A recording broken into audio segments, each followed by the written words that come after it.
risks that come with the territory. There have been 4 fatal accidents. That's a 1% fatal accident rate. Might make you look before you launch. If you had 1 out of 100 airplanes falling out of the sky, we'd have a public crisis. Space tourism, now streaming on the free CBS News app.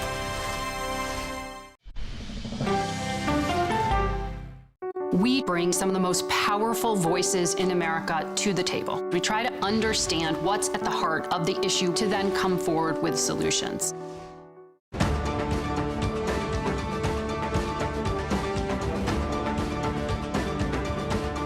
Hello, everyone, and thanks so much for joining us this evening. I'm Errol Barnett. At this moment, we are about 30 minutes away from President Biden addressing the nation from the Oval Office.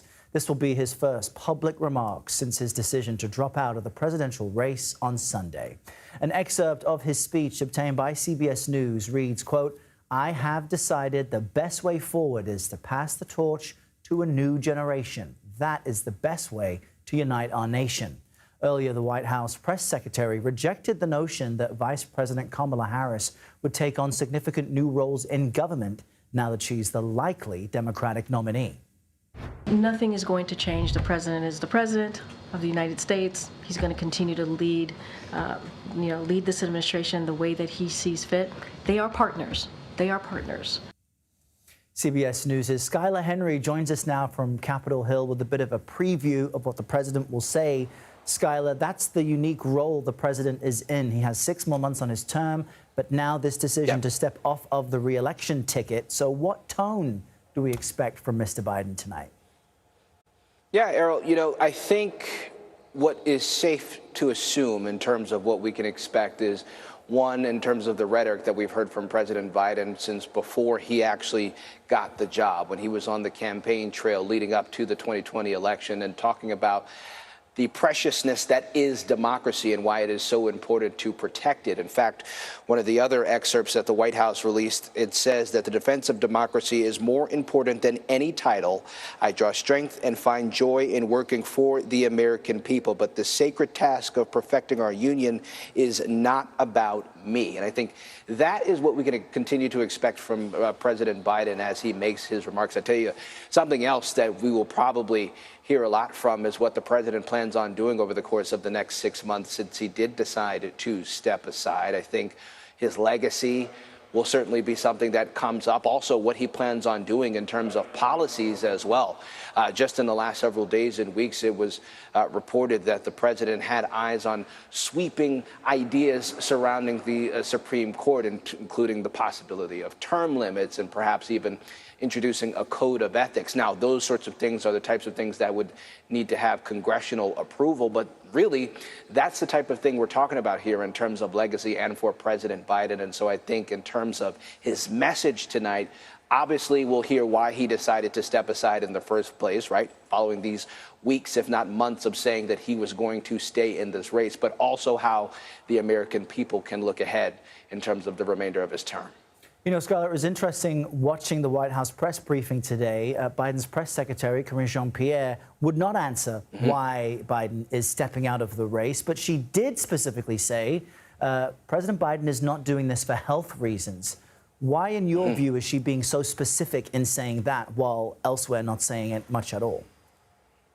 Well, remember, this was a tumultuous time for what was the Biden campaign, right? The last month or so, there were concerns not only from opposing lawmakers, but from those within his own party about his mental acuity and his ability to perform and whether he would be able to serve out another 4 years. Remember June 27th, Errol. I think that is a very important date, right? That was the debate between Biden and former President Trump down in Atlanta, where he struggled at times to really complete his message and complete answering certain questions and what he wanted to do in terms of policies. And I think that sort of sounded the alarm, if you will, from top Democrats and concerned donors who simply said that something needs to be done. And so really there was this pressure campaign, if you will, both publicly and privately, at least what we've learned, where lawmakers, those close to the president, those in his inner circle, really asked whether he was okay and whether he could actually do this job. I think it'll be very interesting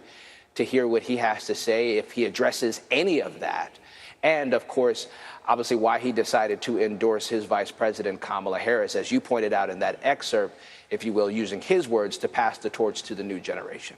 And I'm wondering, now that Biden is a lame duck president, he's there until inauguration of January of next year of the next president, how much can he really accomplish now in his final 6 months?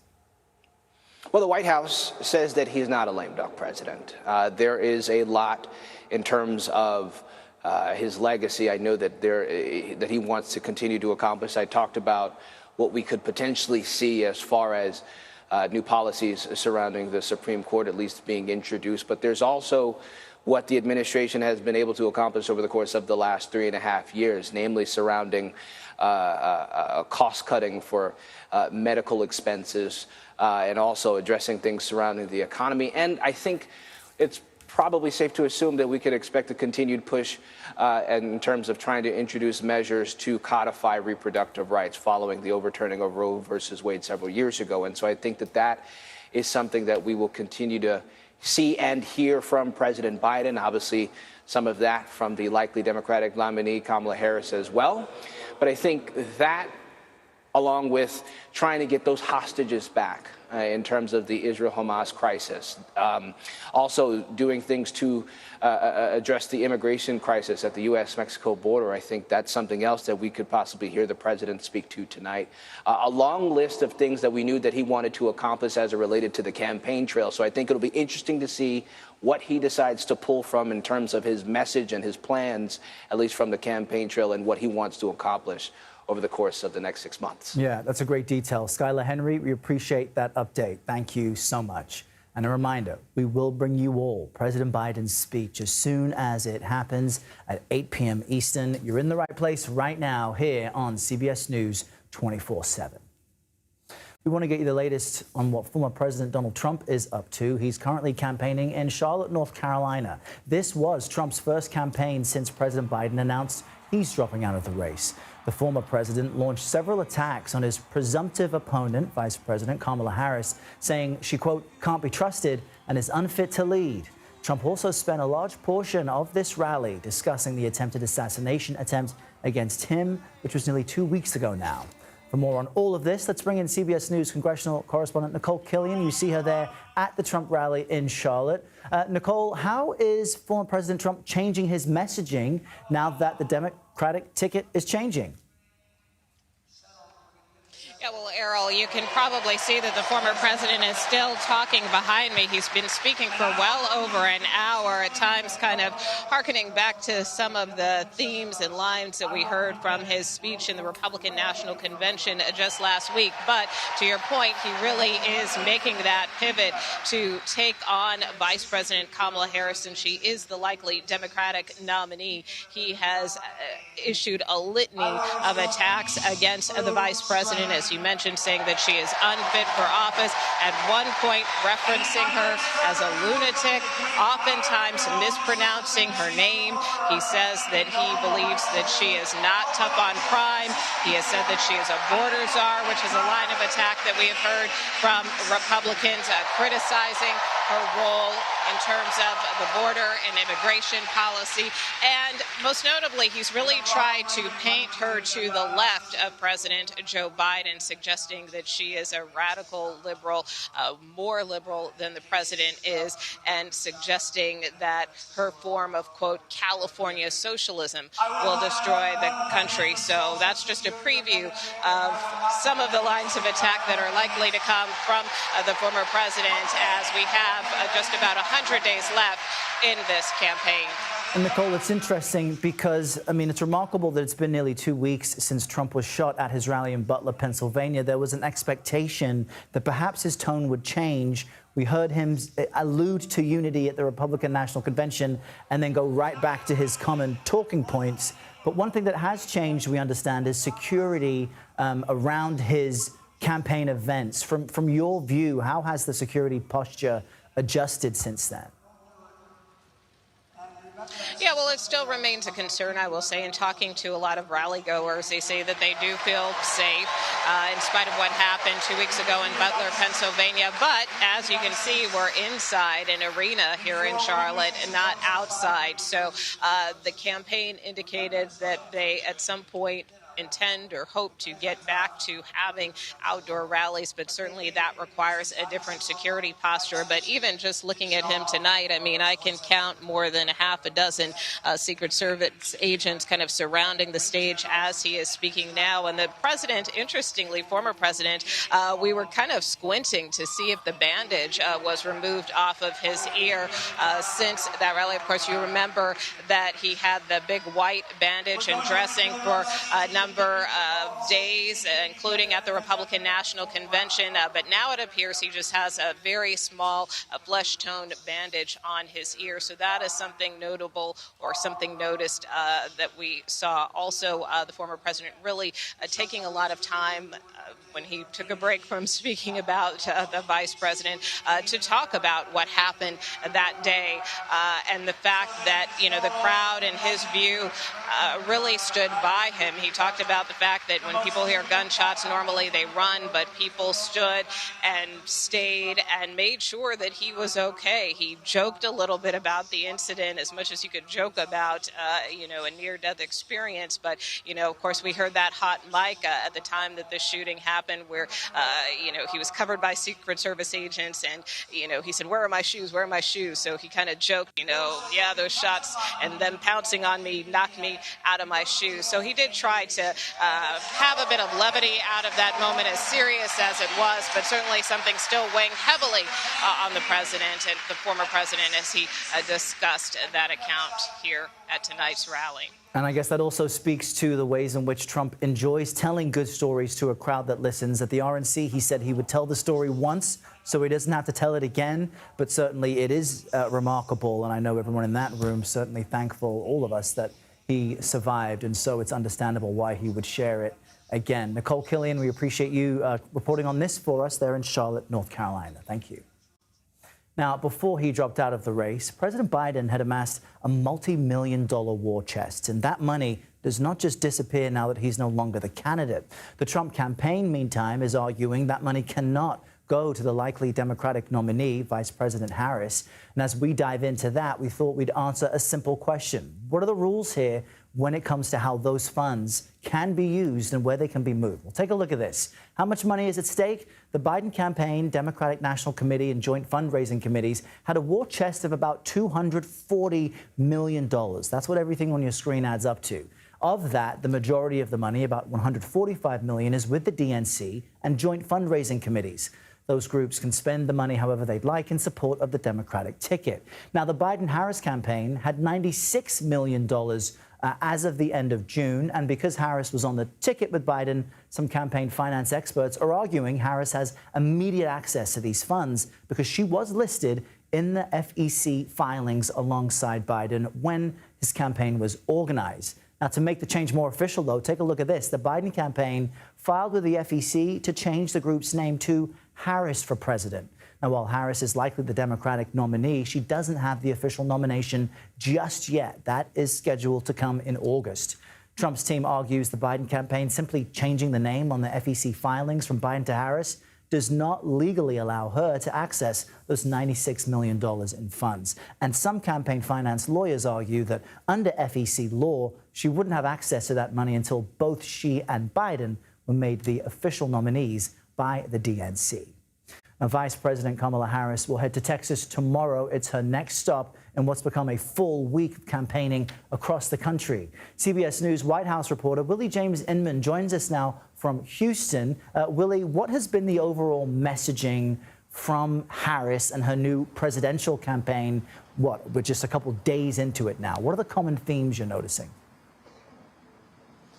Hey there, Errol. Good to be with you from Houston, Texas. Well, Vice President Kamala Harris has already hit the campaign trail. We got a little bit of a preview of that campaign message that she's testing with voters just yesterday. She talked about her record as a prosecutor in California. Listen.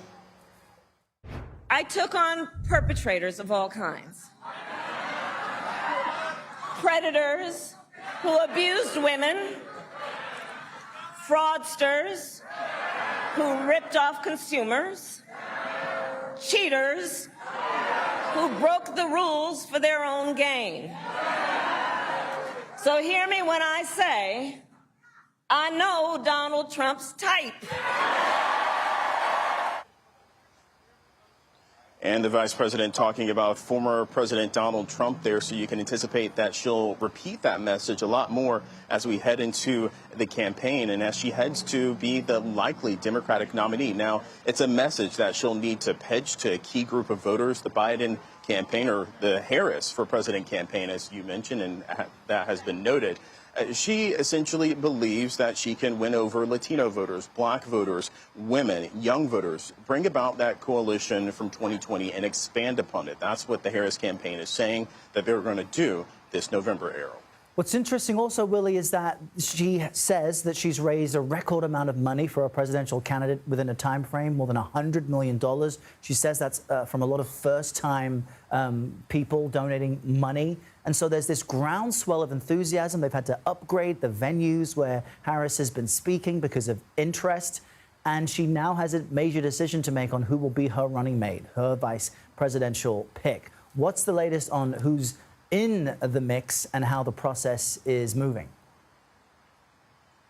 Yeah, the campaign is talking about the enthusiasm that they're seeing. Over 3,000 people in that event that Harris attended yesterday. They're saying that that is a campaign record for this Democratic ticket. But behind closed doors, a lot of other things are happening in terms of the Veep stakes. We know, and CBS News is reporting that a dozen individuals are being vetted to be a running mate for Vice President Harris. So they're casting a wide net, so to speak, in terms of who can be on the ticket with her. I think we have a graphic that we can show our viewers at home. Yeah, a couple of big names here, and some of these big names have already endorsed Kamala Harris to be the Democratic nominee. Pennsylvania Governor Josh Shapiro. You have North Carolina Governor Roy Cooper, Andy Beshear from Kentucky. You have Tim Walz, J.B. Pritzker from Illinois, Gretchen Whitmer from Michigan. And some of those who aren't governors on this list, Senator Mark Kelly of Arizona and Commerce Secretary Gina Raimondo, as well as Transportation Secretary Pete Buttigieg. Errol? And we can't rule out another surprise for all of us that we weren't expecting. Stranger things have happened, people not on a short list. Willie James Inman, thanks for the update. We appreciate it. All right, still to come for you all. We'll speak with a historian about the broader impact of President Biden's speech and the effect it may have on the election moving forward. You're in the right place. You're streaming CBS News 24/7.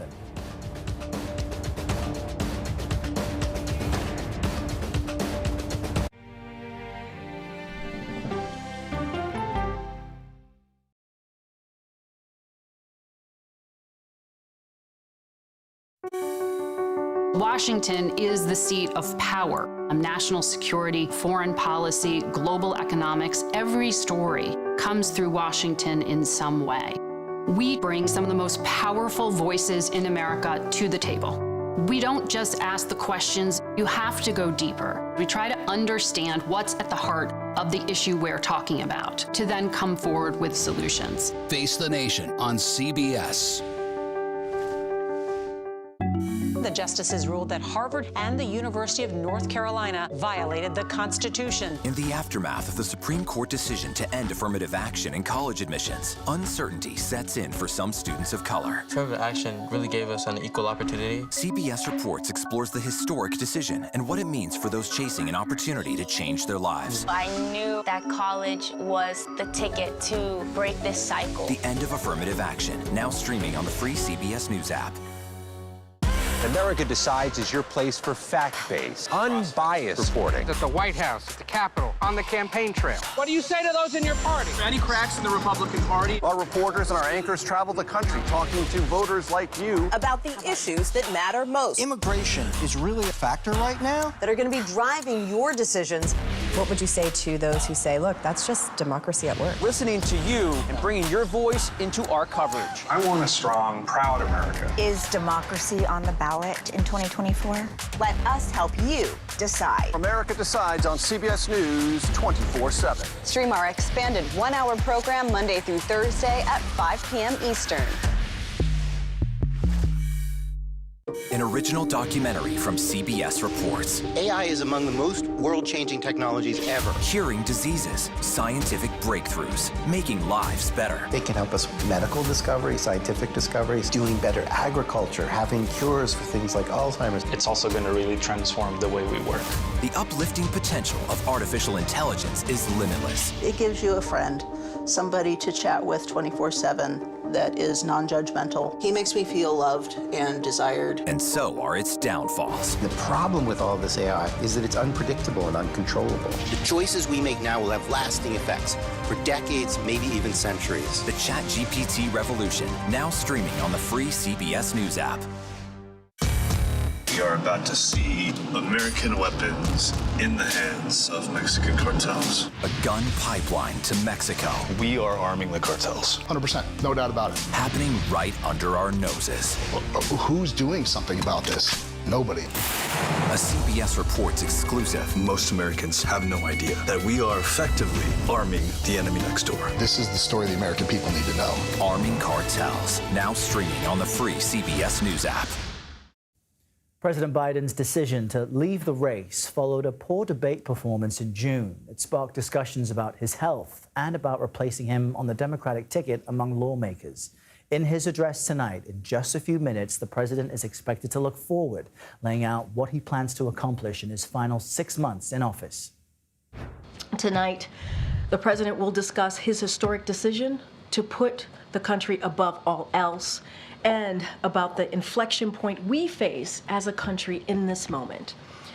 This is one of those rare moments in history when the decisions we make now will determine the future of our nation.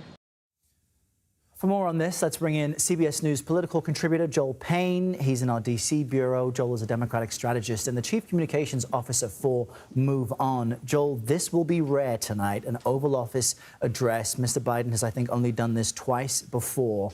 What are Democrats looking to hear from him, considering the mission is explaining why he's stepping off the ticket, but also keeping enthusiasm to win for Democrats in November?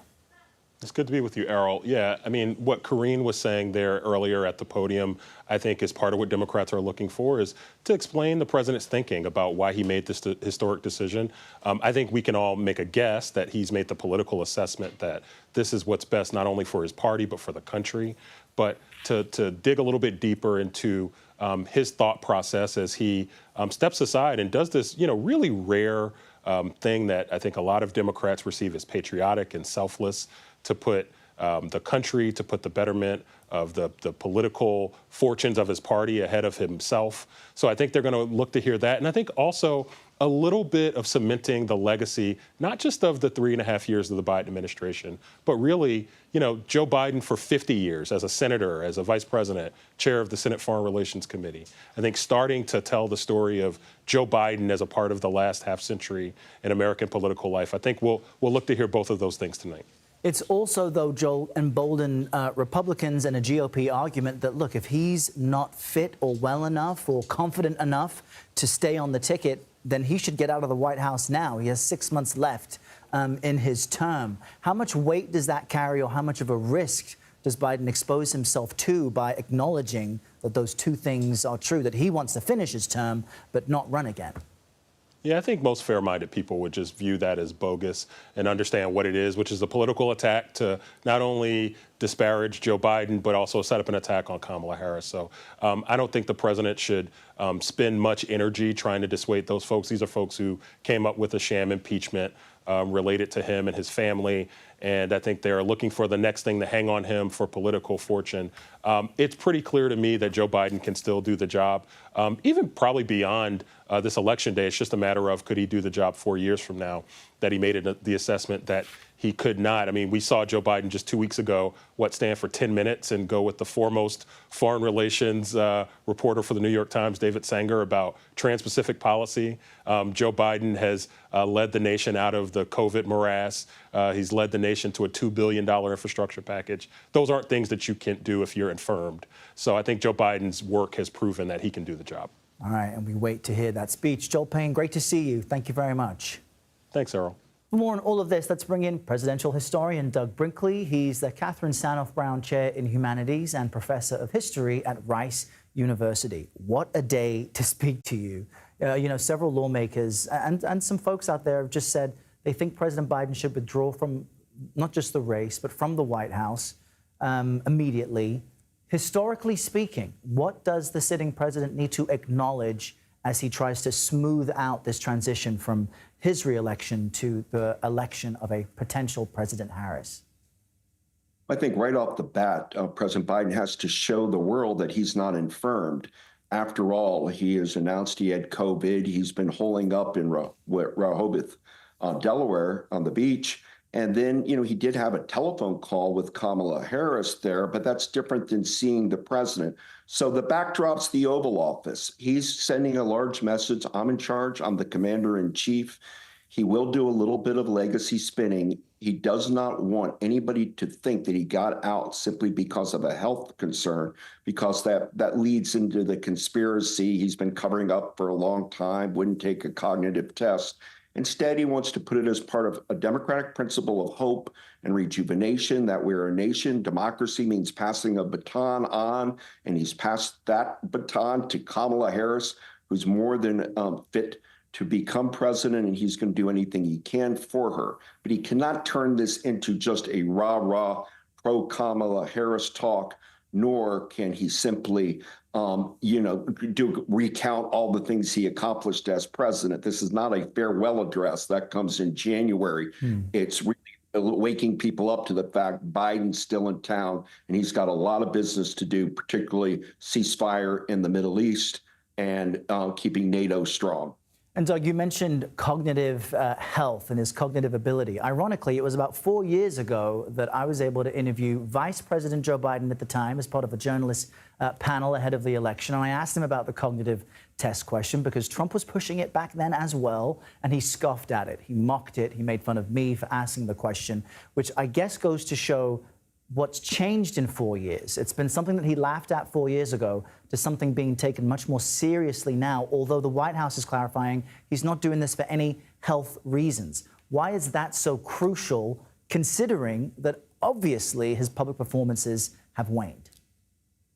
Because when Biden decided to run for re-election in 2024, he cut off all these other Democratic candidates, saying, I'm staying in. Many people thought Biden was a placeholder in the Democratic Party. You got rid of Trump, rah-rah thing, got a deal done and was going to start building the bench. Instead, he went for it himself. But in this past December, people like David Axelrod and James Carville, the New York Times, and others started questioning his cognitive health. And then when he didn't do interviews or any 15-minute interview for the Super Bowl, people were really worried that something's wrong. But he gave that a State of the Union address, and it kind of was a relief in the Democratic Party. And then, alas, the debate against Donald Trump, where he disassembled. And it's really been a drip, drip, drip for him either to resign as president and turn it over to Kamala Harris, or announce he's not running for re-election, but be her biggest booster and do what he can to help her not just defeat Donald Trump, but defeat Trumpism in America. And in just a couple words, in our last few seconds, what is the one thing you want to hear from Biden tonight? That he's in charge, and that he's not going to drop the ball, and that he knows the stakes are high, and that he is fully ready to continue doing the business of the American people. Reassurance that we don't have a president that's infirm like we had with Woodrow Wilson many moons ago. All right, and we'll find out if he does, in fact, do that. Doug Brinkley, thank you so much. As a reminder, we're just a few minutes away now from President Biden's address to the nation. We'll be speaking from the Oval Office and is expected to explain why he made the momentous decision to leave the presidential race and not run for re-election. CBS News correspondent Skylar Henry is back with us now from Capitol Hill. Skylar, you were reading us some excerpts from the speech earlier. I'm wondering if there's anything else that has jumped out to you that we expect the president to say here in just a few moments. 2 points. The passing the torch to the new generation. I think we're seeing that. And we heard from Willie James Inman earlier in terms of watching the vice president, who is the likely Democratic nominee, sort of get this wave of enthusiasm, wave of support behind her as she hits the campaign trail. So I'd be interested to see where the president decides to take that in terms of his remarks in a couple of minutes. Also, this last excerpt that we got from the White House that talks about the great thing about America is here. Kings and dictators do not rule. The people do. History is in your hands. The power is in your hands. The idea of America lies in your hands. Powerful words that we can expect from the president. And as he really talks about democracy so beautifully and really talks about how fragile democracy is. And so I think that language surrounding that, what the president wants to do over the course of the next 6 months, what he hopes to accomplish, and really how he can pass this baton, if you will, to the next generation in the name of the vice president, all things to certainly pay attention to. Yeah, it's really remarkable as you say that, Skylar Henry. You know, Joe Biden, with a more than 5-decade career in public office now coming to an end. Thank you for your time. And there was a picture of the White House we're looking at right now, a live picture, as the sun sets over the nation's capital right ahead of Biden's momentous announcement. It really is the end of an era in Washington. A CBS News special report on President Biden delivering an address from the Oval Office will begin in just a few moments. You're watching CBS News 24/7, and as soon as this address has ended, we'll be back with you with more live coverage and analysis.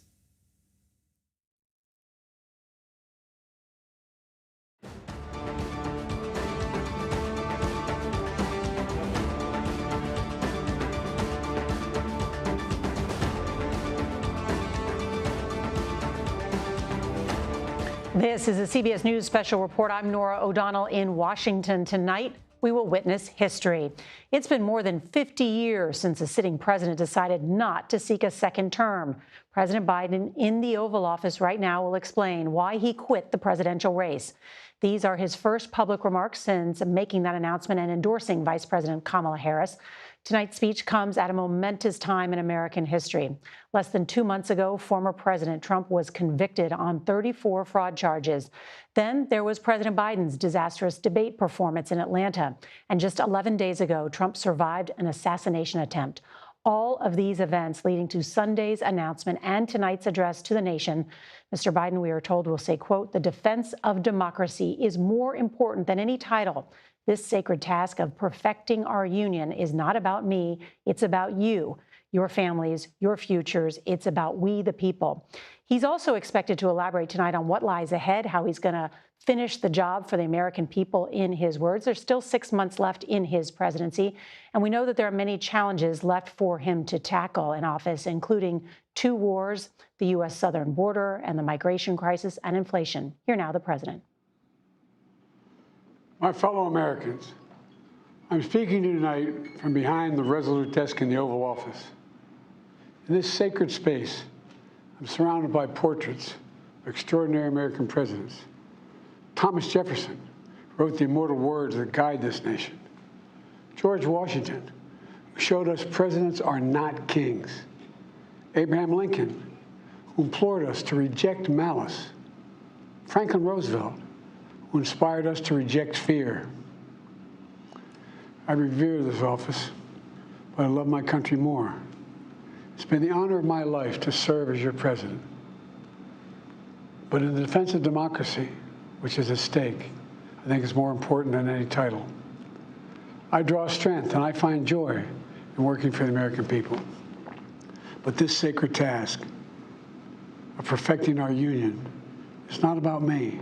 It's about you, your families, your futures. It's about we, the people. We can never forget that, and I never have.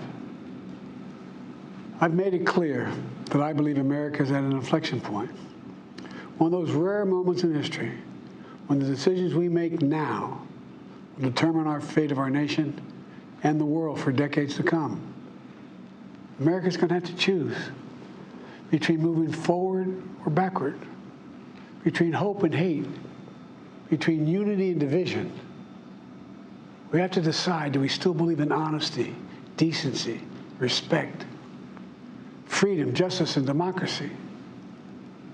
In this moment, we can see those we disagree with not as enemies, but as fellow Americans. Can we do that?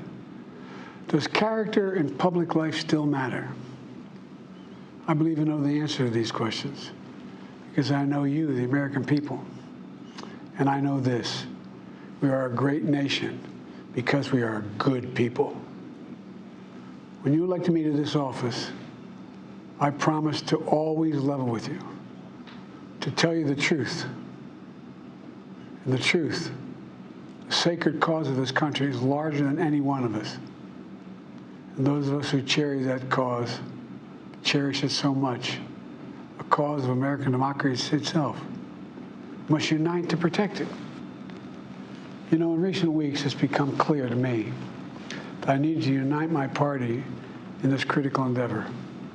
I believe my record as president, my leadership in the world, my vision for America's future, all merited a second term. But nothing can come in the way of saving our democracy. That includes personal ambition. So I've decided the best way forward is to pass the torch to a new generation. That's the best way to unite our nation. You know, there is a time and a place for long years of experience in public life. There's also a time and a place for new voices, fresh voices, yes, younger voices. And that time and place is now. Over the next 6 months, I'll be focused on doing my job as president. That means I'll continue to lower costs for hardworking families, grow our economy. I'll keep defending our personal freedoms and our civil rights, from the right to vote to the right to choose. I'll keep calling out hate and extremism. Make it clear there is no place in America for political violence or any violence ever, period. I'm going to keep speaking out to protect our kids from gun violence, our planet from climate crisis that is the existential threat. And I will keep fighting for my cancer moonshot so we can end cancer as we know it, because we can do it. And I'm going to call for Supreme Court reform because this is critical to our democracy, Supreme Court reform. You know, I will keep working to ensure America remains strong and secure and the leader of the free world. I'm the first president in this century to report to the American people that the United States is not at war anywhere in the world. We'll keep rallying a coalition of proud nations to stop Putin from taking over Ukraine and doing more damage. We'll keep NATO stronger, and I'll make it more powerful and more united than any time in all of our history. I'll keep doing the same for our allies in the Pacific. You know, when I came to office, the conventional wisdom was that China would inevitably surpass the United States. That's not the case anymore. And I'm going to keep working to end the war in Gaza, bring home all the hostages, and bring peace and security to the Middle East and end this war. We're also working around the clock to bring home Americans being unjustly detained all around the world. You know, we've come so far since my inauguration. On that day, I told you, as I stood in that winter, we stood in a winter of peril and a winter of possibilities. Peril and possibilities. We were in the grip of the worst pandemic in the century, the worst economic crisis since the Great Depression, the worst attack on our democracy since the Civil War. But we came together as Americans, and we got through it. We emerged stronger, more prosperous, and more secure. Today, we have the strongest economy in the world, creating nearly 16 million new jobs, a record. Wages are up. Inflation continues to come down. The racial wealth gap is the lowest it's been in 20 years. We're literally rebuilding our entire nation, urban, suburban, rural, and tribal communities. Manufacturing has come back to America. We're leading the world again in chips and science and innovation. We finally beat Big Pharma after all these years to lower the cost of prescription drugs for seniors. And I'm going to keep fighting to make sure we lower the cost for everyone, not just seniors. More people have health care today in America than ever before. And I signed one of the most significant laws helping millions of veterans and their families We're exposed to toxic materials.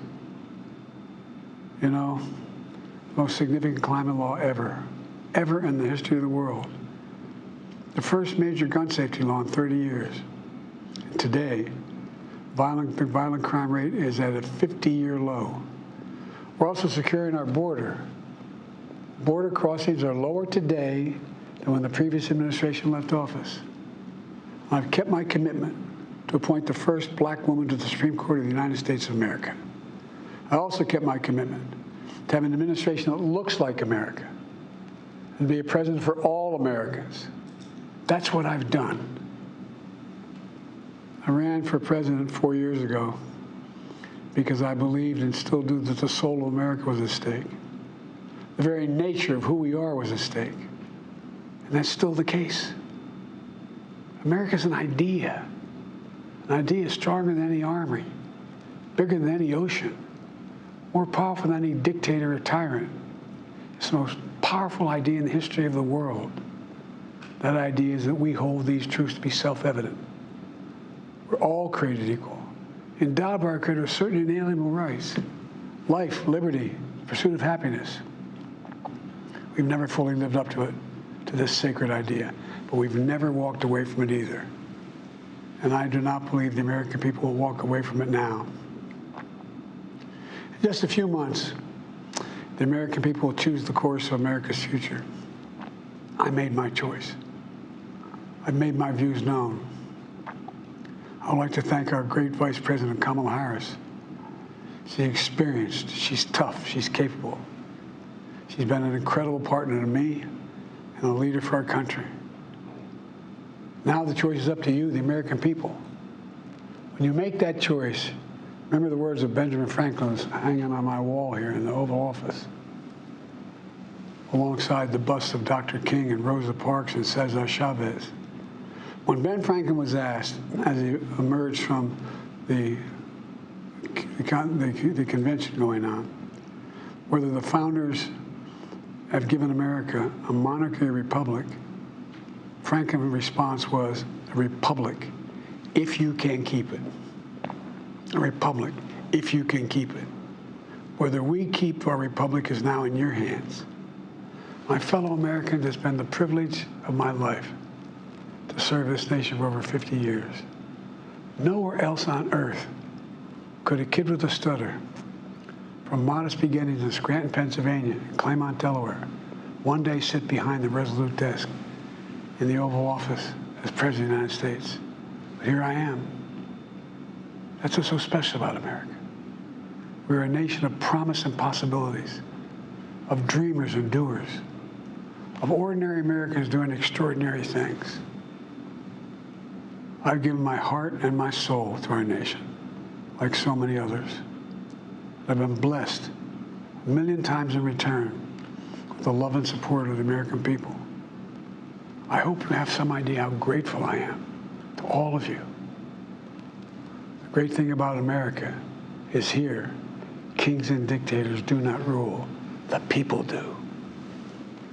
History is in your hands. The power is in your hands. The idea of America lies in your hands.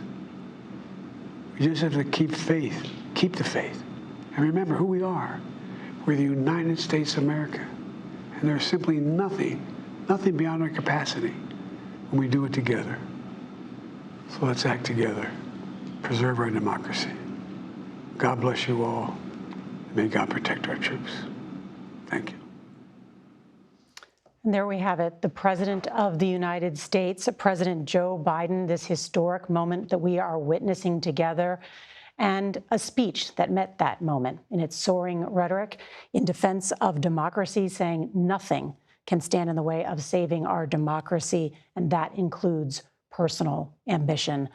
Want to bring in our chief political analyst, John Dickerson. This is a speech no president wants to give, and it hasn't been a similar one in 50 years where he has to say, I'm not running for a second term. No, and you can imagine, Nora, the weekend when he made this decision, President Biden, sick with COVID, recognizing this is the end of his career, his life in politics, just how heavy that must have been.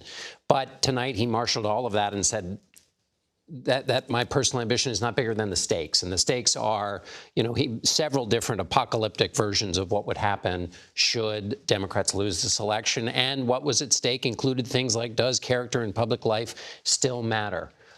So he set the stakes, then put it all in the American voters' hands. It's all in your hands. You have to make, he seemed to be saying explicitly and implicitly to American voters, you have to make a momentous decision like the one I just made.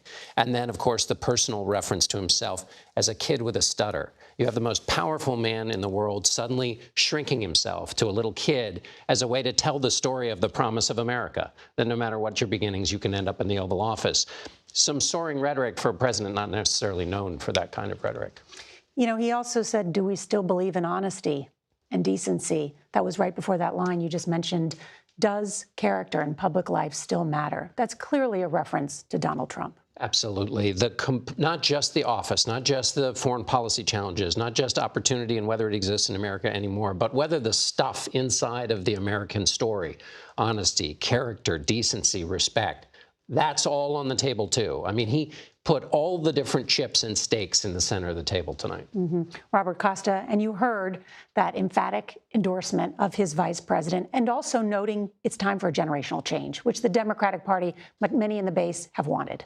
And President Biden tonight adopting the rhetoric of one of his heroes, the late President John F. Kennedy, passing the torch to a new generation of Americans, a new generation of leadership inside the Democratic Party. Ahead of this speech tonight, I've been speaking with some of his closest advisors, and there has always been a tension at the heart of the Biden presidency. He is so ambitious, and he talked about that tonight. I always think about March 1st, 2021, Nora. He brought in senators to the Oval Office, and he looked up at the portrait of FDR on the wall, and he said, that's where we're going. He wanted to have a New Deal-sized presidency on domestic policy and on foreign policy. He wanted to be truly in command. But the tension has always been, with that ambition, has always been why he got into the race in the first place. Donald Trump. Charlottesville in 2017, the white supremacist march pulled him back into the riptide of politics. He decides to run in his political winter. And it is Donald Trump's ascent which is making him move toward this decision to leave the Democratic presidential race. And Ed, you cover the White House, and in talking to the president's advisors, right, that FDR model. And he has had a legislatively successful presidency, reaching bipartisan achievements in many ways. And yet he has struggled to communicate that. He has. And listening to what he wanted to work on in these final 6 months, it's a gargantuan list: inflation, the economy, civil rights and abortion rights, fighting extremism, gun control, climate change, his cancer moonshot project. Middle East peace. Middle East peace, which may be on the verge of a real breakthrough in the coming days. But what has always been the case with this president, from his campaign to tonight, is the editorial consistency, if you will, of his words and his mission. We're the United States of America. There's nothing we can do if we don't do it. Every single speech ends that way. But tying his inaugural to this farewell address, to talk about the winter of peril and the winter of possibilities, and hearkening back to that again today. One of the people he's been working with over the last several days, of course, is Mike Donnellan, his longtime speechwriter, who sits there with him and says, how do we tie all these things together? Remember, you're fighting for the soul of the nation. Tonight, pretty good capstone to all that work, if, in fact, this is the last speech many Americans remember from him. Want to bring in our chief White House correspondent, Nancy Cordes. And Nancy, want to get your reaction to the president's remarks tonight.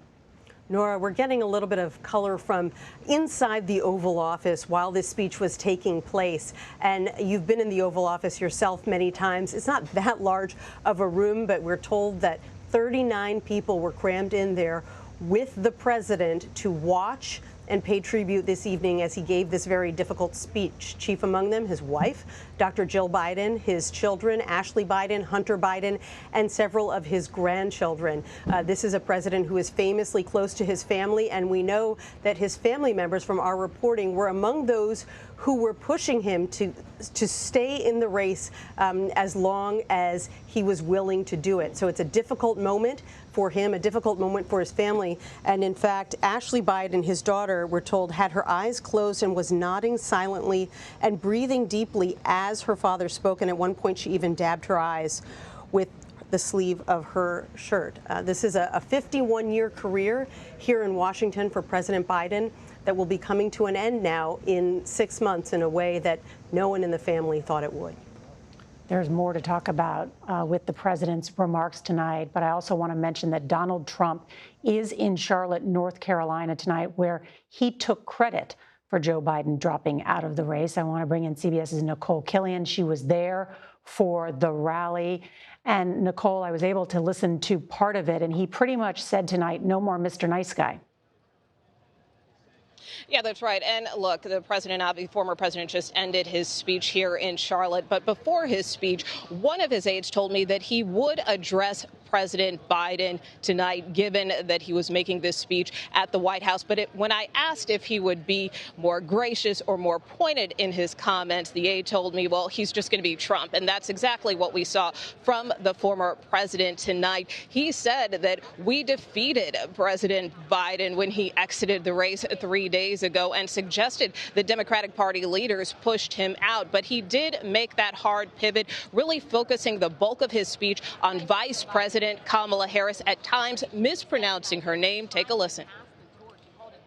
For 3.5 years, Lion Kamala Harris has been the ultra-liberal driving force behind every single Biden catastrophe. She is a radical left lunatic who will destroy our country. So Trump continued to argue that Vice President Harris is unfit to lead. He went on to, as you heard him there, really tried to paint her to the left, the extreme left, saying that she is more liberal than President Biden, more liberal than Bernie Sanders. He called her a border czar, which is a phrase we're hearing Republicans use more often. He said that she is not tough on crime and tried to counter that by unveiling a new endorsement tonight from the National Association of Police Organizations. So it was quite a litany of attacks that the former president had against the vice president, and certainly a sign of things to come over the next 100 days of this election, Nora. Nicole Killian in Charlotte for us. Thank you very much. And ahead, Illinois Governor J.B. Pritzker will join us, and we'll look at the potential Democratic vice presidential candidates, including Governor Pritzker.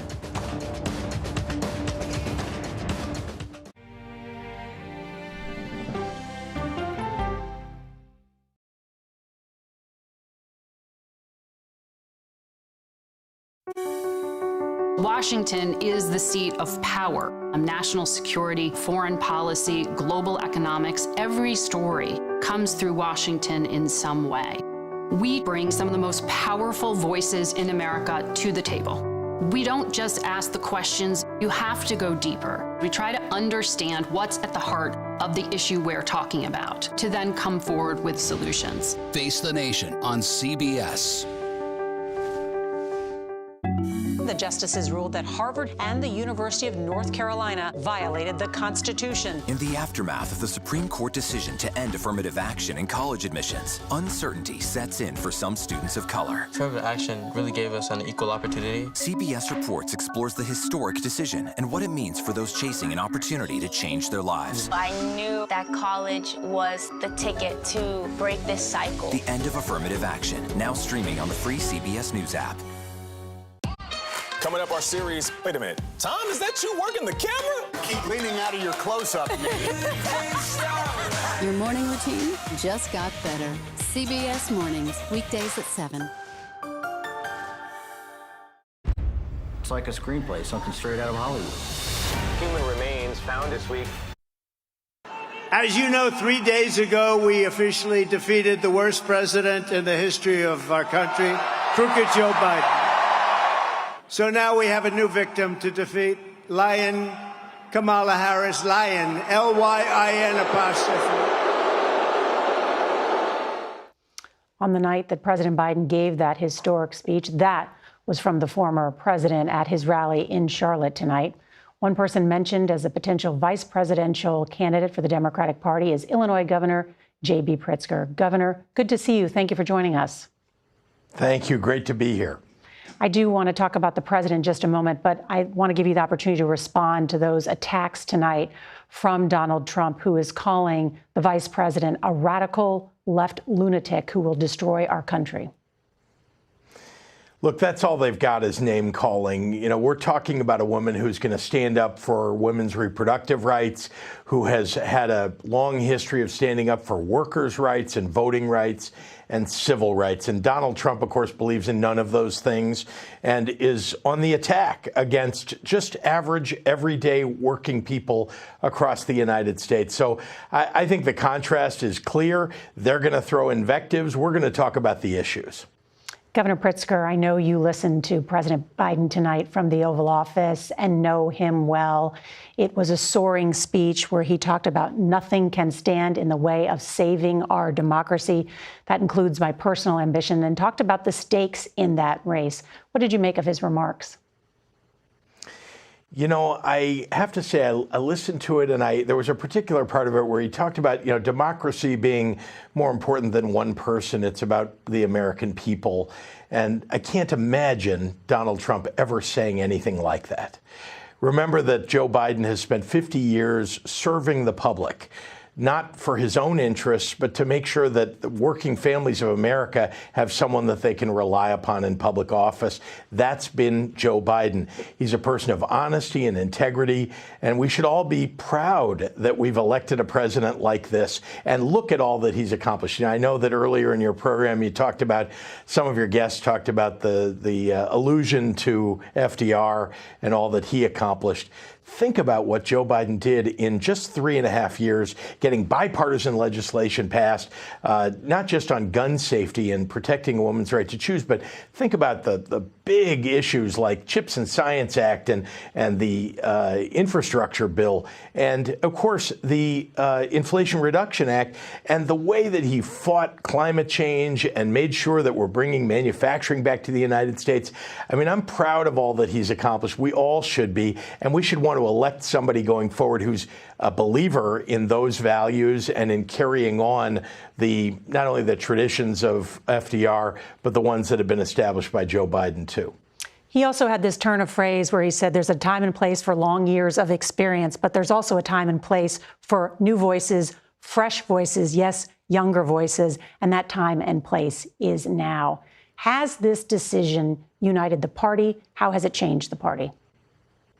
Well, part of it is that Joe Biden being willing to make this sacrifice of his own career and future because he believes in democracy. I'm so proud of that. And I must say that in Kamala Harris, we have the kind of person who's going to carry on a tradition of democratic values that most Americans really believe in. And she's somebody that's going to make sure that we take that case to the American public in a way that is so hard for the Republicans to respond to that you've seen all they've got is invectives to throw. So I'm very proud of what we're going to see going forward over the next, 100 days of this campaign. And I do believe that the prosecutor is going to be able to prosecute the case against the 34-time felon accused of and convicted of fraud. And Governor Pritzker, it's been reported today that you spoke with Kamala Harris on the phone. You're on the list as a possible vice presidential candidate. Did you talk about being her running mate? Look, I'm not going to talk about the private conversations that I've had. As you know, I've been traveling the country, making the case for Democrats all across these great United States. I'm going to continue to do that until Election Day and beyond. And I must say that again, Kamala Harris has energized the party. I think we're all excited about the opportunity going forward to make this case, to win back all the voters that, well, frankly, weren't so turned on by both candidates, but now see Kamala Harris as a real opportunity to carry this country forward. Governor Pritzker of Illinois, good to see you, and we'll be in your state in August for the Democratic Convention. It'll be a great summer in Chicago. We'll see you soon. Thank you so much for being with us. Thank you. Vetting a vice presidential candidate usually takes months, but today the Democratic Party said that Kamala Harris will have to name her running mate by August 7th. And CBS News can report that the Harris campaign is considering about a dozen contenders. That list includes governors, a senator, and those who aren't in elected office, including some cabinet secretaries.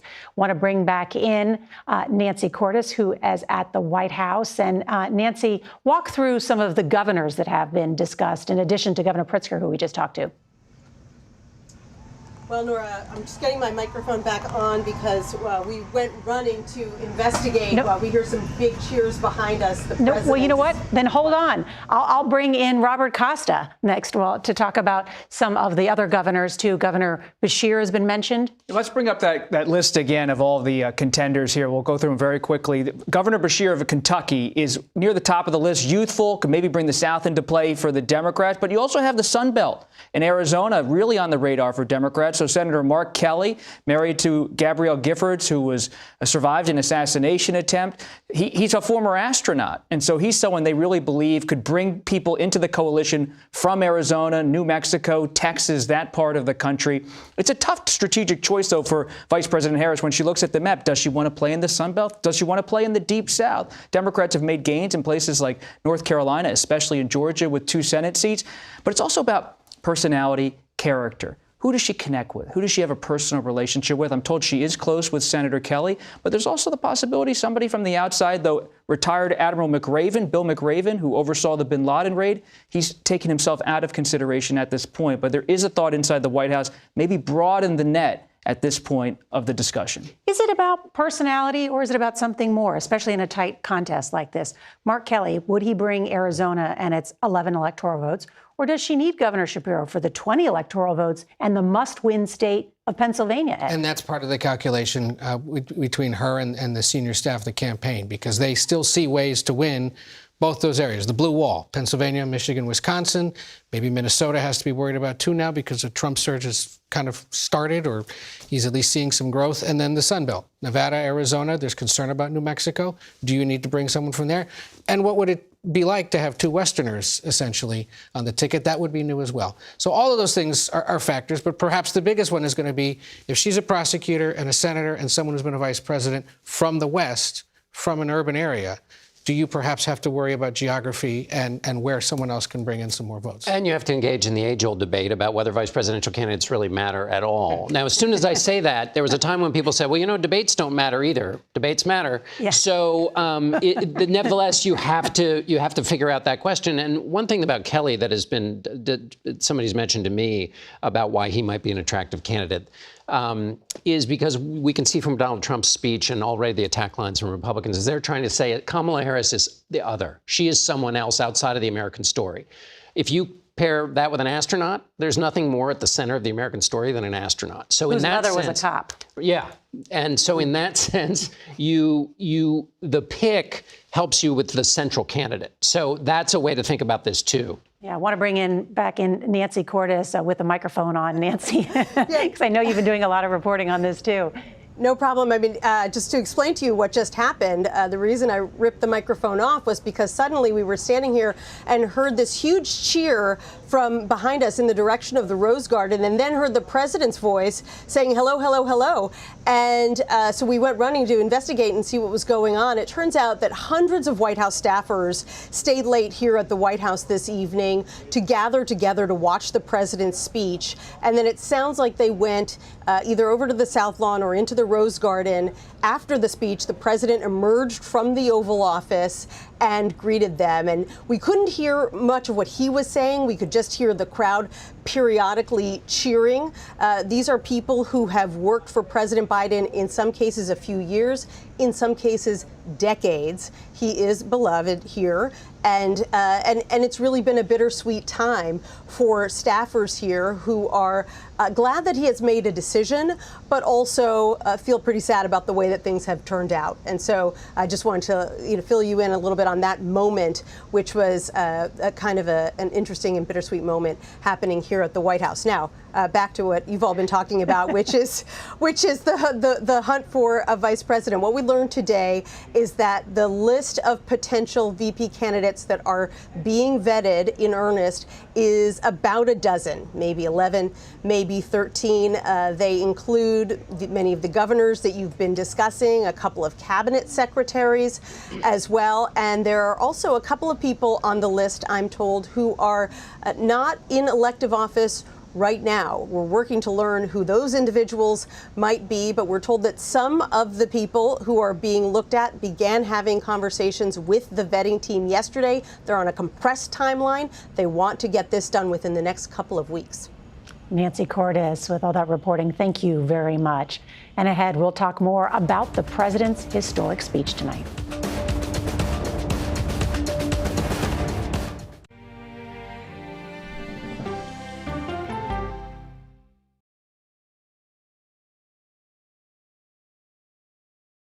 Okay, so let's just start at the beginning. Well, let me start with this. What is at stake here? What is the answer then? Do you know why? You want me to just keep going? Is that a good thing or a bad thing? Were there death threats? How is this possible? What's wrong with that argument? Are you saying they lied? Have you told the government that? Why won't you say the word crisis? You're not answering my question. Is that scary? Does that make sense? What do you mean? What does that mean in Did any of that make sense? What's your response? What happened? Why? It's time for the CBS News Original 60 Minutes, Sunday on CBS and streaming on Paramount+.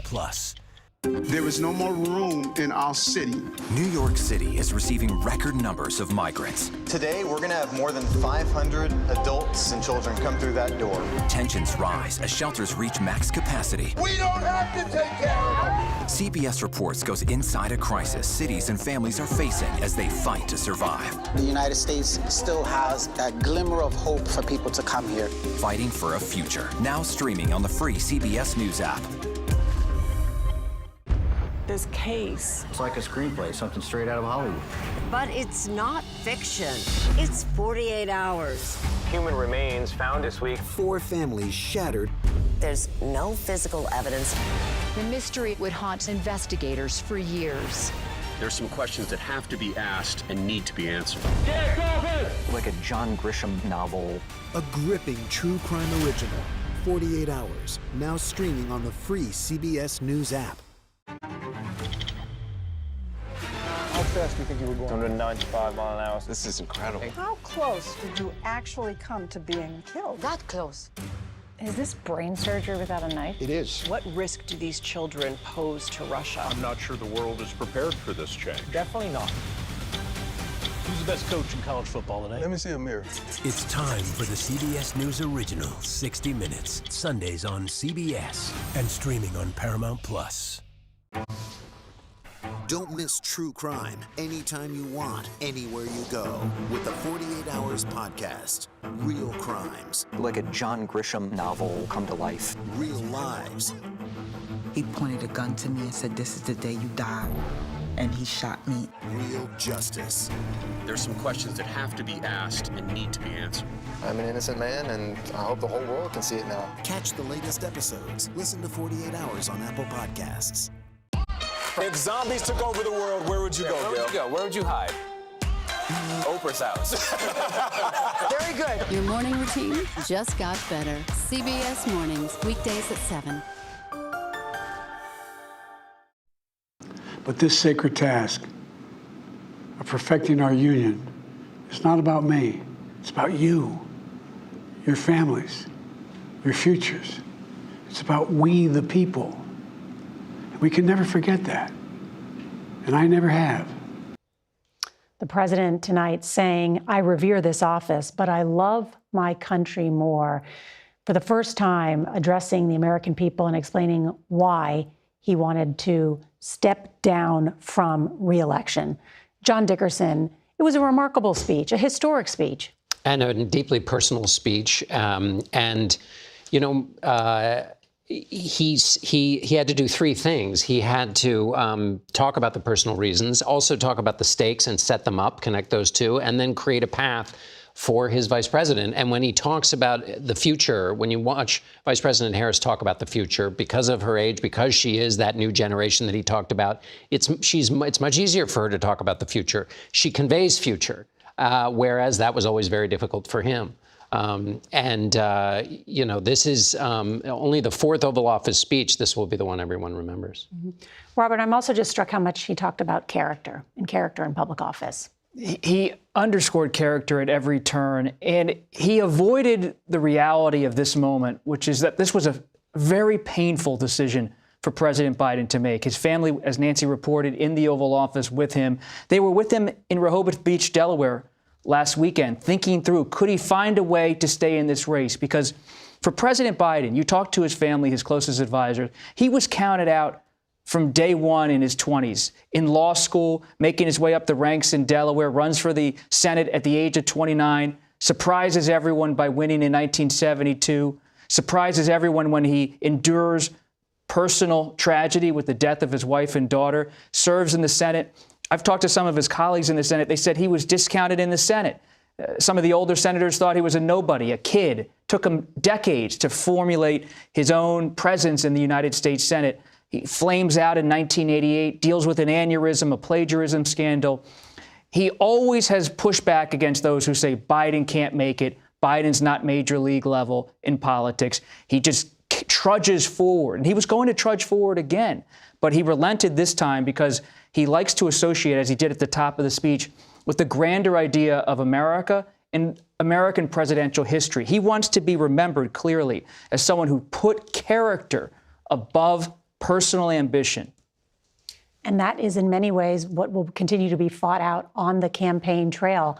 Want to point out tonight something that John noticed on X, which is a tweet. What do we call it now on X? Another way, something on X. Who knows? Post on X, yes, by Jill Biden, in which she talks about thanking those who never wavered, to those who refused to doubt, to those who always believed. My heart is full of gratitude. Thank you for the trust you put in Joe. Now it's time to put that trust in Kamala. Love, Jill. That handwritten note to those who never wavered. Who's she sending a message to? And hat tip there to our Annie Cohen, who highlighted that to me. She's talking about all those people who pushed out President Biden, as Bob was just talking about, the people who were putting the pressure on the door that tough weekend in Rehoboth, and who were saying, essentially, if you don't make the decision, we're going to help you make it for yourself, which is to say there's more coming. And what Joe Biden is saying is there were lots of people who were not putting that pressure on him and still believed in him,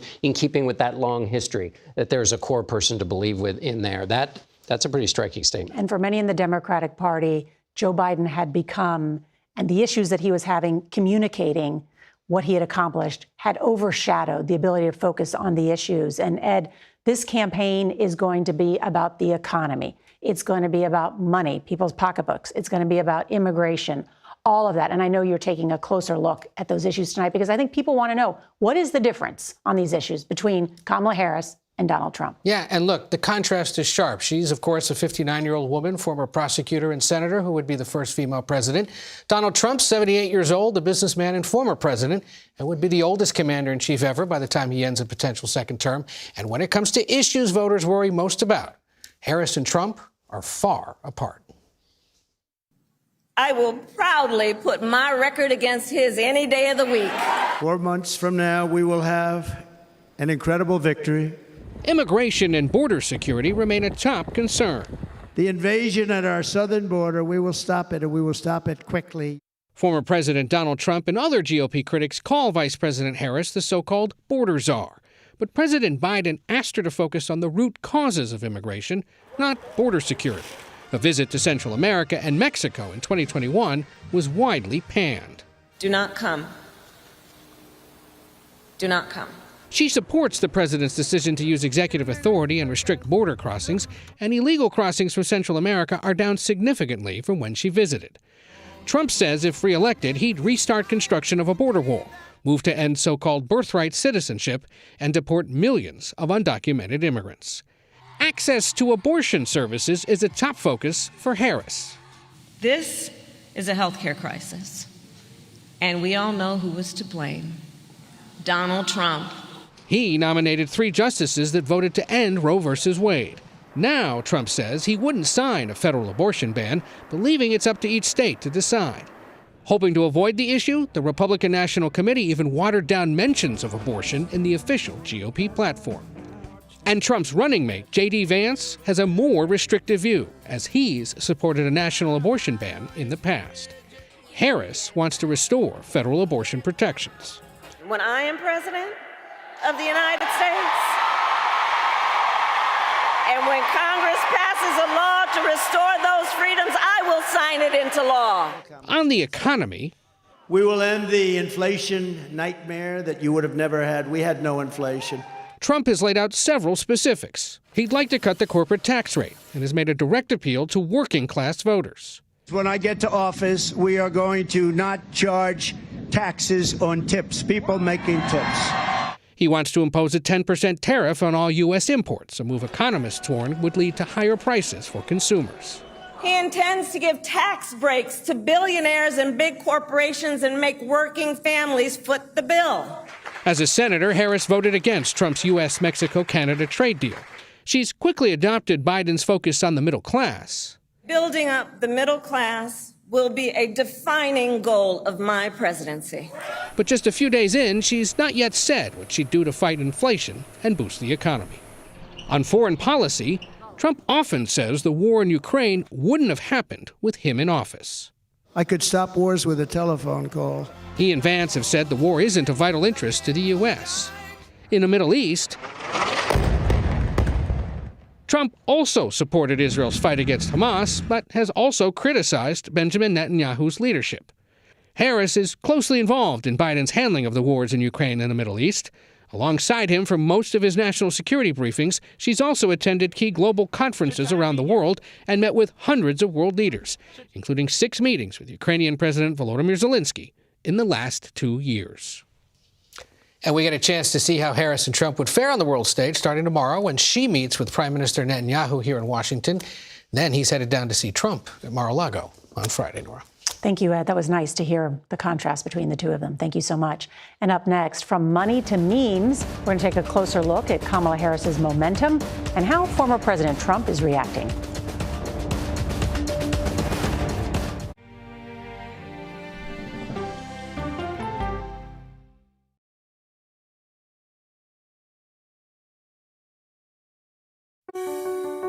Washington is the seat of power. National security, foreign policy, global economics, every story comes through Washington in some way.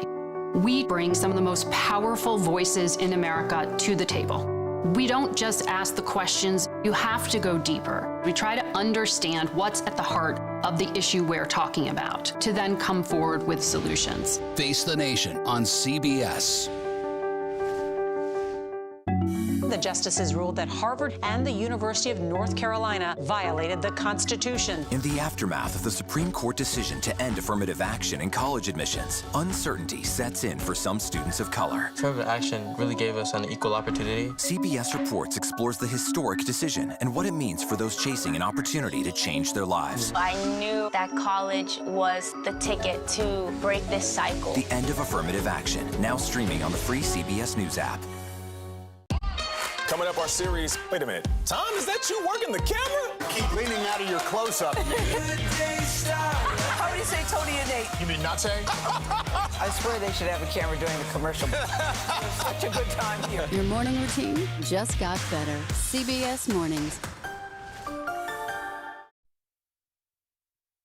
Just a few months, the American people will choose the course of America's future.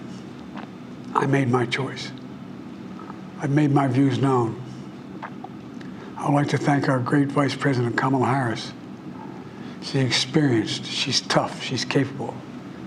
She's been an incredible partner to me and a leader for our country.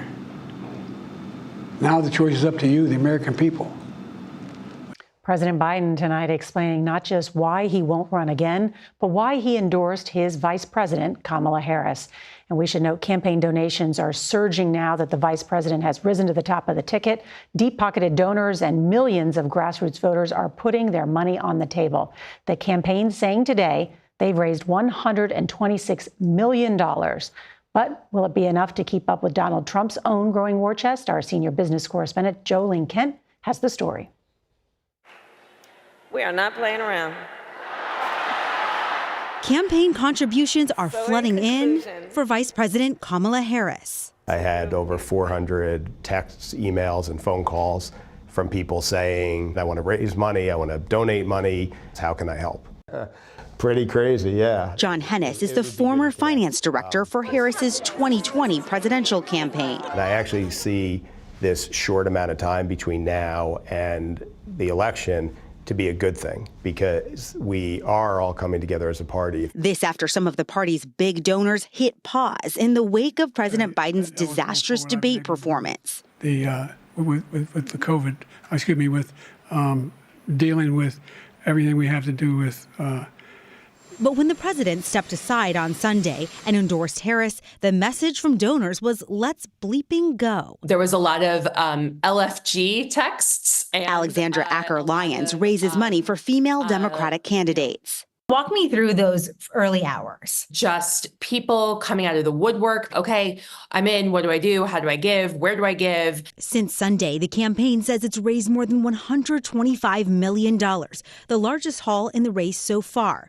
plus $150 million donated to the super PAC Future Forward, with nearly 900,000 grassroots donors giving for the first time this cycle.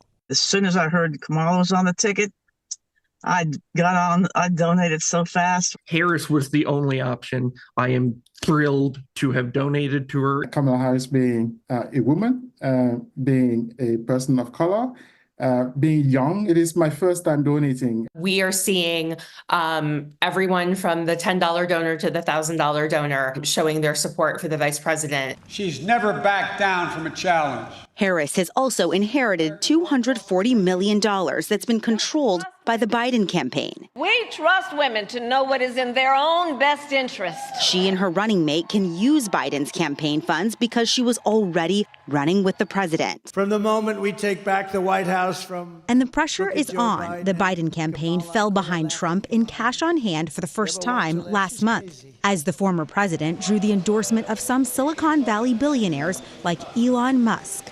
I think you're seeing a lot of money pouring into Trump's campaign because they want deregulation on, for AI, the internet, and all that stuff. Hollywood director and Democratic donor Rob Reiner. What are your colleagues and friends in Hollywood telling you about what they think of Vice President Harris? Well, they like her. I mean, I hosted Vice President Harris a couple of weeks ago here at our house. Billy Crystal and a number of other people said, wow. Ultimately, in this election, we each face a question. And here's one more wow. One major Democratic donor told CBS News the candidates may spend $1 billion each by Election Day. There's zero question in my mind that we will raise all the funds that we need to make sure that the vice president's message gets out there. Former President Trump has a massive war chest. Can Vice President Harris catch up? Yeah, there's no question. So now that Harris is the likely nominee, that Hollywood freeze on checks that went down after the debate, that's definitely thawed. We saw George Clooney endorsing Harris after calling on Biden to get out of the race. You also have Rob Reiner saying he's going to be making additional donations alongside his wife, even Beyonce, letting Harris use her freedom song. So there's a lot of engagement now back from Hollywood, both coasts, multiple Democratic donors tonight telling me they were happy with that speech from the president. You're our business and technology correspondent. And one of the other interesting things about Kamala Harris is the memes. I mean, she is just going viral on a number of fronts. Yeah, Democratic donors are telling me that they like how memeable Kamala Harris is. They say it will hopefully work with younger voters. Also want to note that today Harris made the case for Black women voters and really drawing the contrast between herself and former President Trump.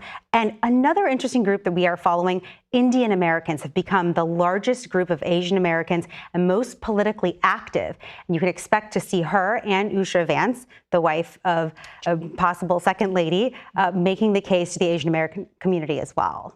Thank you. And John, what about how Donald Trump has tried to pivot now that he's running against Kamala Harris? Well, the first thing he's done is he's blamed her for every possible bad thing in the Biden presidency and the heartbreak of psoriasis. I mean, she's blaming him for everything. The second thing is she's a liberal, San Francisco. That's a traditional attack. I think the third thing will be Joe Biden said the stakes were so high, that's why he had to get out of the race. Donald Trump and Republicans will say, wait a minute, you had to get out of the race because your party didn't think you had the capacity to stay in the job. And Kamala Harris was there, and there's a cover-up.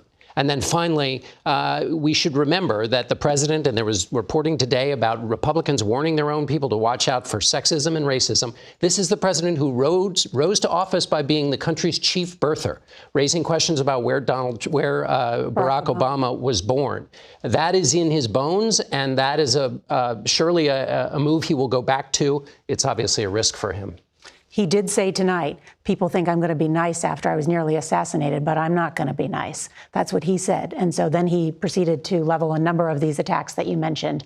All right, coming up, how Biden's departure from the 2024 race evokes memories of the chaos in 1968.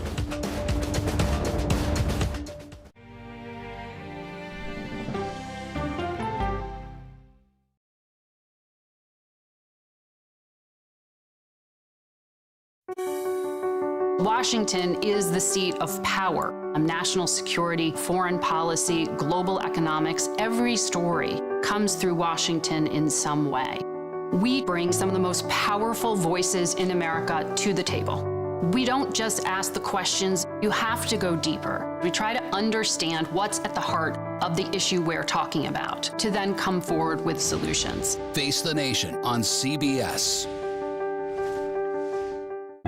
The justices ruled that Harvard and the University of North Carolina violated the Constitution. In the aftermath of the Supreme Court decision to end affirmative action in college admissions, uncertainty sets in for some students of color. Affirmative action really gave us an equal opportunity. CBS Reports explores the historic decision and what it means for those chasing an opportunity to change their lives. I knew that college was the ticket to break this cycle. The end of affirmative action, now streaming on the free CBS News app.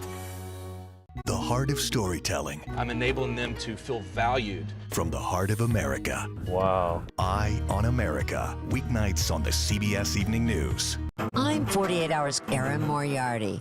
Join me on a true crime journey to justice on my original podcast, My Life of Crime.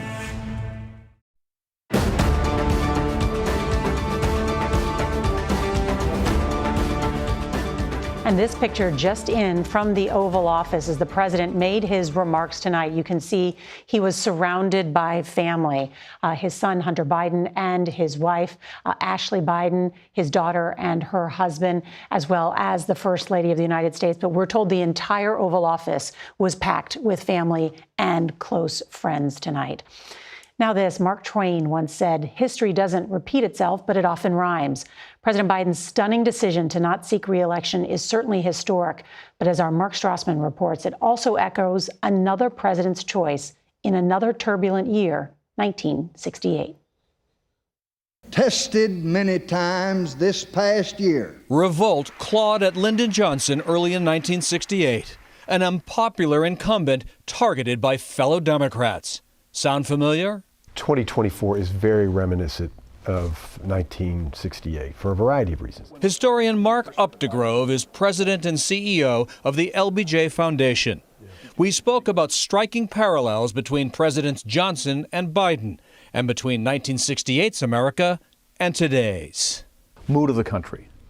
Divided, tempestuous, a lot of extreme rhetoric. We had the same thing in 1968, and that we were being shaken to our very foundations. Especially divisive then, Vietnam, America's sons and daughters dying in Southeast Asia. CBS News' Walter Cronkite was a turning point. The most trusted man in America declared the war was unwinnable. It seems now more certain than ever that the bloody experience of Vietnam is to end in a stalemate. Johnson believed losing Cronkite on Vietnam meant his re-election was also unwinnable. In March 1968, he quit the race. I shall not seek, and I will not accept the nomination of my party for another term as your president.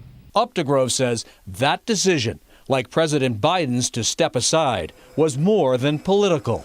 There were health concerns. LBJ truly believed that he might jeopardize the country because his heart might fail. But Democrats have to wonder whether 1968 is also a cautionary tale. In the race to keep the Oval Office, look at what happened once LBJ stepped aside. First, a double tragedy. Memphis today is officially in mourning. Martin Luther King murdered in Memphis. Robert Kennedy. Now it's on to Chicago and let's win there. Thank you, guys.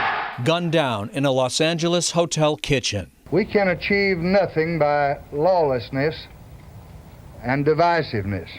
When Butler, Pennsylvania happened, did you think to yourself, another similarity? Without question. Just as in 1968, you had the feeling that anything could happen next.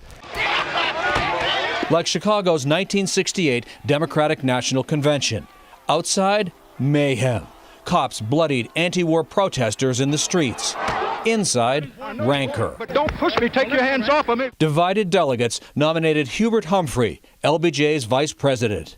Mr. Biden has endorsed his VP, Kamala Harris. I seek to lead a great nation. Humphrey, wounded by chaos, lost in November to Richard Nixon. Today's Democrats, mindful of party history, meet in their national convention next month, again in Chicago. Biden opting not to run for the presidency again could unite the Democratic Party. Which of the parallels resonates most with you? What our democracy looks like today, but we should also remember that we came out of 1968 ultimately a stronger, better nation. A nation again shocked by a sitting president, feeling scorned, bowing out. Mark Strassman, CBS News, Austin. And we are once again trying to keep up with the history that keeps unfolding before our eyes. Our coverage will continue on CBS News 24/7, your local news, and for some of you on the CBS Evening News. This has been a CBS News special report. For all of my colleagues at CBS News, I'm Norah O'Donnell.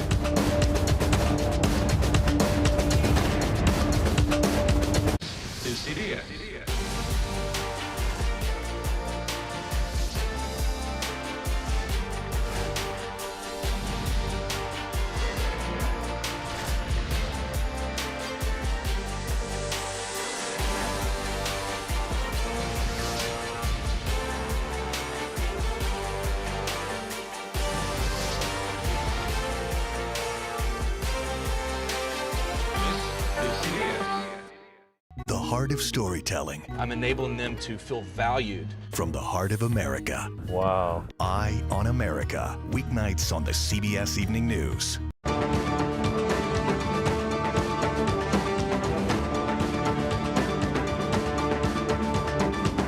Hello, everyone. Welcome to the Daily Report. I'm John Dickerson in our Washington, D.C. bureau this evening. Thank you for joining us.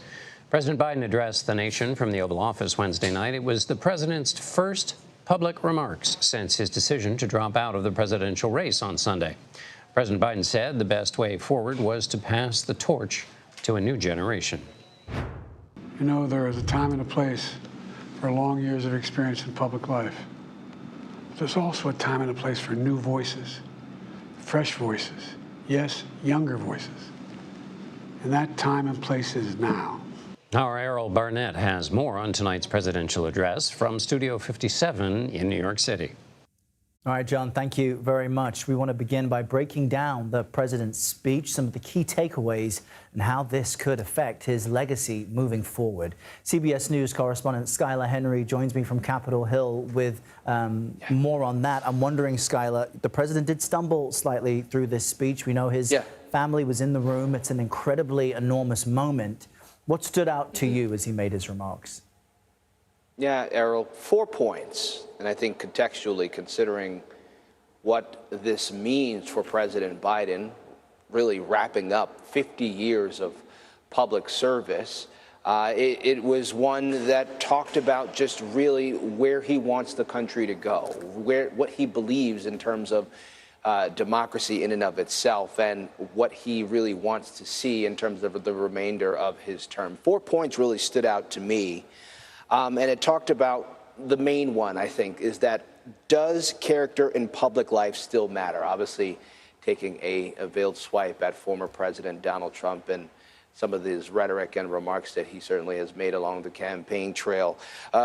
Aside from that, and what you heard from President Biden there, talking about passing that torch to the new generation, the next generation, really leaning into that endorsement of Vice President Kamala Harris becoming the likely Democratic nominee.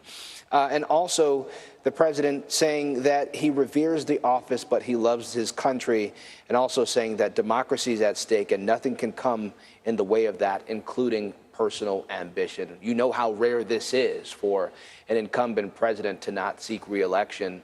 And so for him to make these remarks, to make this decision following all the scrutiny that he's faced over the course of the last, let's call it a month or so, I think was a tremendous one. And so I think in this 11 to 12 minute speech, he certainly sort of laid it out there for the American people, really, and saying the choice is now yours. It's up to you, the American voter, to continue this moving forward, and you are going to be the reason the country sort of goes in the way that it does. And I think that certainly was a compelling sort of reminder, saying that this is ultimately you guys' decision in terms of where the country goes from here, and the president obviously leaning into that tonight. And as this brings to an end his 5-decade-plus career of public service, it's also interesting to acknowledge the weight on his family and those close to him as he reached this very difficult decision. First Lady Dr. Jill Biden released a statement online, a handwritten statement that's been translated into text, saying, "To those who never wavered, to those who refused to doubt, to those who always believed, my heart is full of gratitude. Thank you for the trust you put in Joe. Now it's time to put that trust in Kamala." There were some inside Democratic leadership that had been pushing Biden to drop out of the race, despite his belief that his record and his skills meant he was the man to take on Donald Trump as the only nationally elected politician to beat Trump. Remind us how we got to what was a very difficult decision for the president, how we got here. Well, I think, I think a lot of us will pay attention to that Atlanta debate on June 27th, where Biden went up against the former president and seemed to stumble and almost appeared confused at times, something that he himself admits was a bad performance. That sort of sounded the alarms, if you will, among Democrats, both publicly and privately. And then really in the weeks following that, certain polling as it relates to where the horse race stood between Biden and Trump in certain battleground and swing states, certainly important for whichever of these nominees were to secure the win and then obviously get back into the White House. And once he started to see those numbers start to dip, I think that is really what turned the tide, if you will, in terms of the president reconsidering his bid for the White House. But it's not just in those swing states. The president was losing momentum in normally blue states as well, New Mexico, New Jersey, states that otherwise would have, been easily secured by presidents or a Democrat. And I think because of that weakening number in terms of the polls, that's when those closest to the president really had to gather up and decide how they wanted to move forward. Notable that the president did decide to endorse his Vice President Kamala Harris. We've talked about the enthusiasm surrounding her campaign. Just in the first few days of that campaign announcement, they've raised more than $100 million in terms of grassroots donations. Obviously, we're seeing many of the Democratic subgroups, if you will, under that huge tent, New Democrats, moderate Democrats, progressive Democrats, young Democrats, all saying that they are behind the vice president.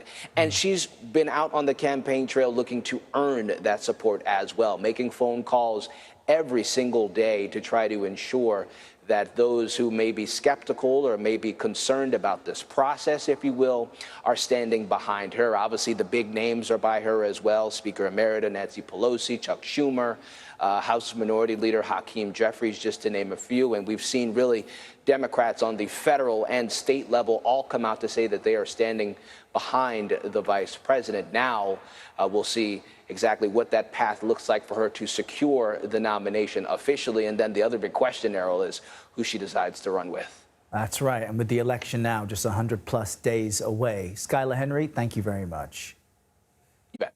President Biden's decision to leave the race now puts him on a small list of other U.S. presidents who've done the same. For example, the last time this happened was back in 1968 when Lyndon B. Johnson announced he would not seek a second term. Before that, Harry Truman withdrew from his race in 1952. 5 other presidents also did the same in the mid to late 1800s. Lindsay Shavinsky joins us now. She's the executive director of the George Washington Presidential Library and the author of Making the Presidency, John Adams and the Precedents That Forged the Republic. It's great to have you with us on such a big night. So let's talk about the precedents of presidents doing this type of thing. How big of a decision was this for President Biden to not run again despite showing nothing but passion in the months leading up to this? Well, it was absolutely historic. As you could see in the speech tonight, Biden really loves this office. He loves everything that it represents and the history behind it. And I think that's because it takes a certain personality type. It takes a certain ego. And I don't mean that in a bad way, but a certain ego to believe that you are up to the challenges of the office, that you are the person that should be making those nearly impossible decisions that are going to cross the resolute desk. And so for a person like that to get to that place, especially after 5 decades of public service, and then to walk away is a very rare thing in American history, and I would say in human history much more broadly. And so considering how rare it is, I wonder how this moment compares to other presidents who've done similar things, because what he said in his speech tonight included comments like, quote, "Nothing can get in the way of democracy, even personal ambition. It's time for a new, fresh voice, and yes, even younger voices." I mean, specifically removing himself, he says, for the sake of the country and the party. How does that compare to presidents who've done similar things?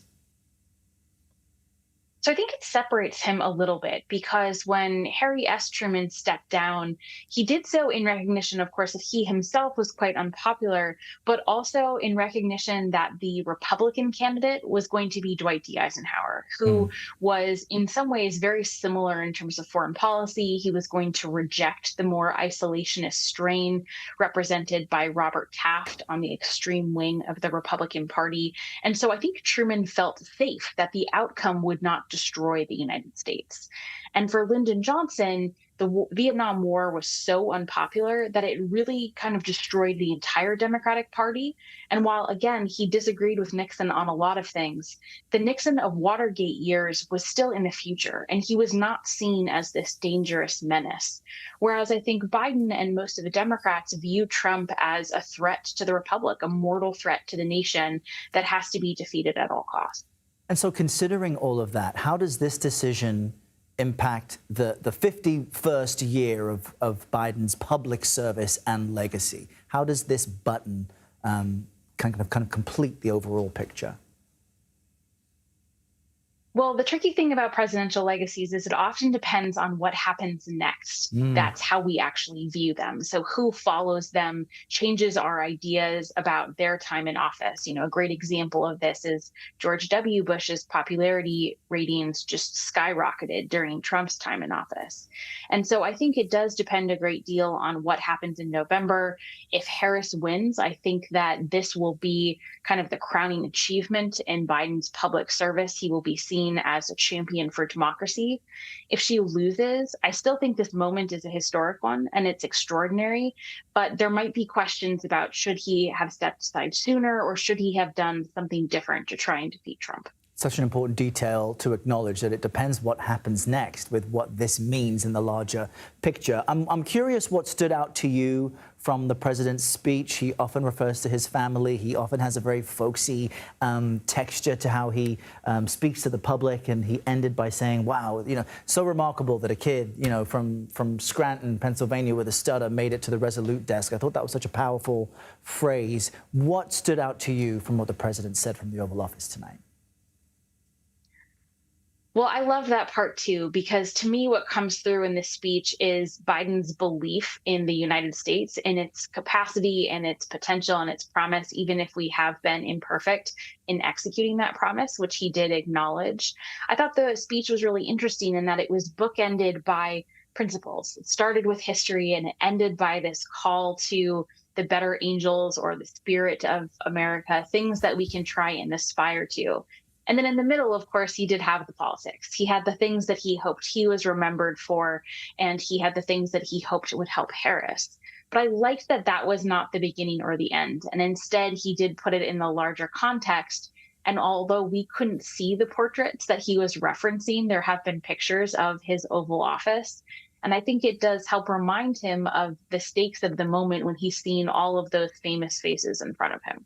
And moving forward and considering now the historic nature of Vice President Kamala Harris, you know, poised to win the Democratic nomination for the presidency, she would be the first woman of color as a major party nominee. There's this swell of support and enthusiasm all of a sudden for Democrats because of that. But if we think back to the 2016 election, Senator Clinton, or I should say Secretary Clinton, lost despite the historical nature of that race against Donald Trump. What is the significance of a potential Harris presidency, and how might that help or hurt her chances?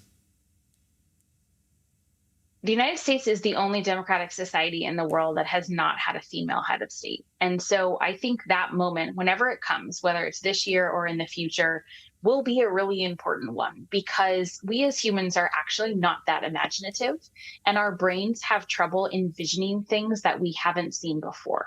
And so until we actually see a woman in that position of power, it will be hard for little girls around the world to think that they too can do that, to see the presidency as a type of leadership that women can embody as well.